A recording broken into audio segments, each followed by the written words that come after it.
थियो मन्तव्य गलत हुँदा पिउन केवल जहर थियो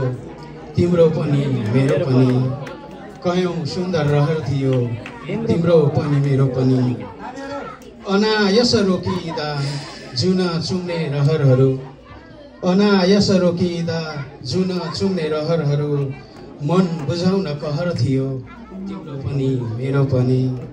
कयौं सुन्दर रहर थियो तिम्रो पनि मेरो पनि समयको गतिसँगै ईश्वर पनि देब्रै हुँदा समयको गतिसँगै ईश्वर पनि देब्रै हुँदा मनमा क्रोधको लहर थियो तिम्रो पनि मेरो पनि कयौं सुन्दर रहर थियो तिम्रो पनि मेरो पनि बाँच्नुपर्छ बाँच्नुपर्छ हाँस्नुपर्छ बाँच्नुपर्छ हाँस्नुपर्छ सुन्दर जीवन जिउनुपर्छ बाँच्नुपर्छ हाँस्नुपर्छ सुन्दर जीवन जिउनुपर्छ भन्ने दृढ ठहर थियो तिम्रो पनि मेरो पनि कयौं सुन्दर रहर थियो तिम्रो पनि मेरो पनि बाँच्ने एउटै सहर थियो तिम्रो पनि मेरो पनि हस्त धन्यवाद।